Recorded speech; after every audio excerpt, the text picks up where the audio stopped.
A lot of people have problems of me. Why am I doing 4 films a year? I don't understand. I have for the first time in my life I've heard somebody saying, "Why are you working so much?"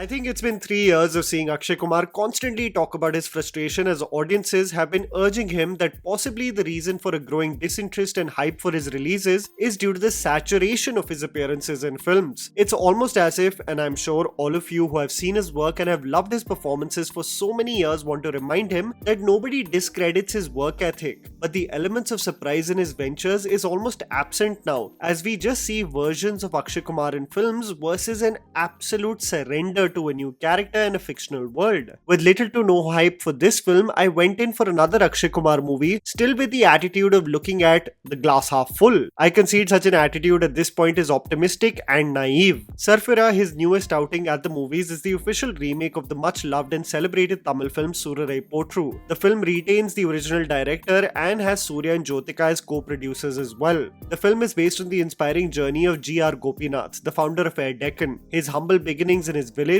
the aspiration to start his own affordable airlines for the common man of India, the hurdles he faces in his overwhelming business pursuit that includes terrible financial circumstances, personal setbacks and loss, red tape, oligarchs that don't want new players, and an overarching theme of human persistence despite all these roadblocks forms the basic premise of Sarfira. Here's me telling you the good and bad aspects of the film so that you guys can ultimately decide whether to watch it in theaters or not. The good. A sincere Akshay Kumar like not seen in years. One of the biggest criticisms that Akshay Kumar has got in the last few years is that he almost seems to be an autopilot in his roles. He comes, does the job that is required and moves on, and the performances don't evoke the visceral feeling of sadness, despair, or even joy that one used to equate with the actor. This is after a long time where I've seen such a sincere and earnest effort by Akshay Kumar as the lead. He is determined and steadfast with his goal. He is stubborn in his ways when dealing with obstacles, and the most earnest essence of Akshay's performance shines especially when he is the most vulnerable, unable to provide financially for his family, feeling like an incompetent husband. These are the moments where Akshay is helpless and he truly does shine. This includes the emotional call with his village folk who are collecting funds to make his dream a reality, or a moment where there is finally some emotional closure with his father, but the phone line gets cut in the middle. Akshay, even in moments where he is at loggerheads with his wife, projecting his anger and insecurity towards her only to concede and apologize for his erratic behavior, really account for moments that made me believe Akshay has emotionally surrendered after a long time for a role. I have to concede, despite me being appreciative of this effort, those who have seen the original will not be able to get Suriya's iconic performance out of their mind. It's simply impossible.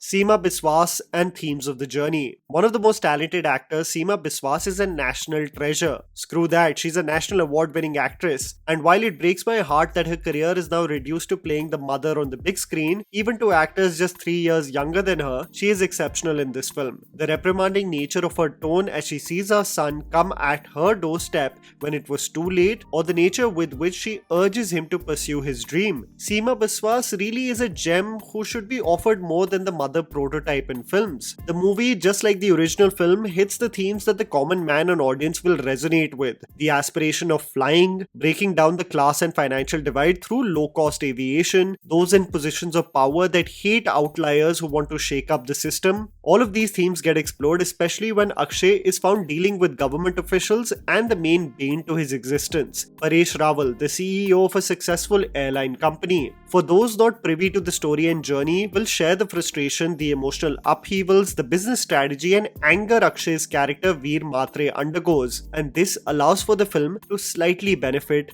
in this retelling that anyway had big shoes to fill. The underwhelming aspects.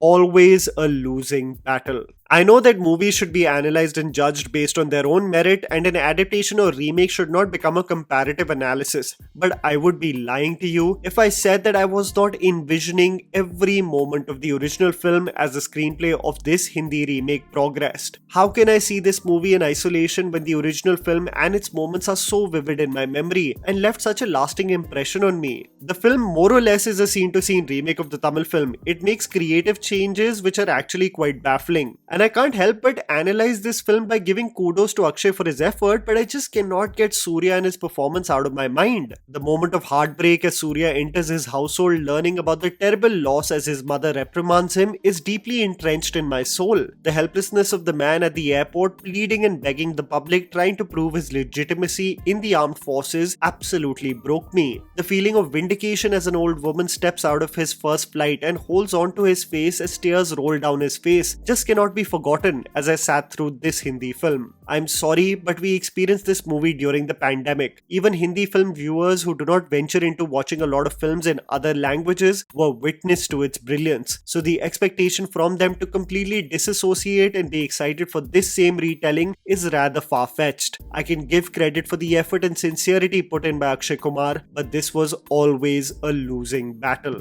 Abrupt editing and musical choices. I don't know why, but the makers who are responsible for the original film are at the helm of affairs with this remake, and for some reason, they make odd editing choices that sometimes take away the emotional depth from scenes. Sequences move in quick succession sometimes, changing POVs, integrating voiceovers from characters who bear no significance, changing locations and timelines, not letting the emotions and moments shared between the characters sit, and almost making the audience disoriented with this approach. You go from the introduction on an unnecessary Mika song, his days of protesting and his experience at the Air Force being way too fast, not making you a part of the journey, but just the highlights. The musical integration is also odd. Unlike the original, where the music catered to the screenplay, the characters in this Hindi remake for some reason always break into choreography out of nowhere. In one instance, a random kawali too, which absolutely disconnects you from the sequence of events. Jab chalti gaadi sahi chal rahi hai, then these commercial fluff changes almost make me bewildered. Akshay having dialogues like "Baap ko mat sikha" or changing the Abdul Kalam sequence to be this public event where he creates a scene almost seemed like changes that were just not needed. Mixed performances. I have really mixed thoughts regarding the performances of the supporting cast in this film. The makers have set the characters and his close circle to be Maharashtrians, and they do not have subtle dialogue delivery in this film. Some of the diction is so exaggerated it almost sounds like characters in a Rohit Shetty comedy, especially Jay Upadhyay as Rani's mama and Akshay's best friend Anil Charanjit as Mandar. While the emotions between the couple in this film were sincere, it just lacked the organic nature of the original film.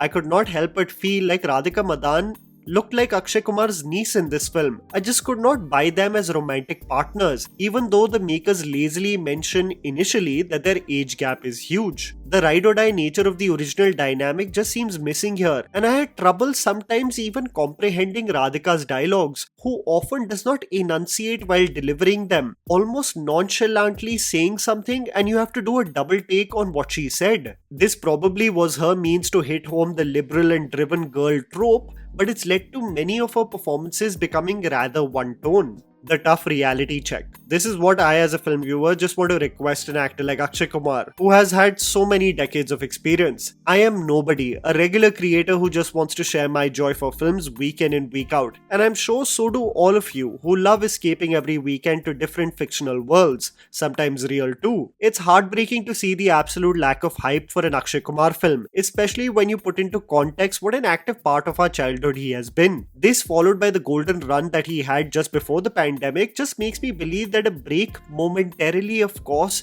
is not going to harm anyone. A conscious attempt at actually building the next project to be worth everyone's penny. For the faith to be reinstated within the audience to be excited for an Akshay Kumar film can only be done if there is proof in the product that an active time was spent in actually surrendering to the craft and character, so much so that it makes one believe this isn't just a regular outing at the movies, but an event carefully crafted to make our money worth the big screen experience. I think the audience is frustrated of the cutting corner nature of films, the half-assed attempts, the engineer-like approach to an artistic pursuit where a building is made with a basic facade and another contract is signed for a similar looking structure to be built. We expect more. We want more. If money is not the primary goal now, as you say in a lot of your recent interviews, let it be about a unique creative pursuit that excites you. A script that is not ticking boxes of a genre or that has not been already done. Something that creatively compels tells you and presents you in an avatar never seen before. Again, I might be naive while saying all of this, but one can only wish this for the sake of Akshay Kumar and his future slate of films. And that was a video, guys. Write down in the comments below what you thought about Sarfira. Please don't forget to follow me on Instagram, the handle is right in front of you. Follow me at JammyPants4. Also, please support us by smashing the like button and subscribing to our channel for weekly content ahead. Thank you for watching.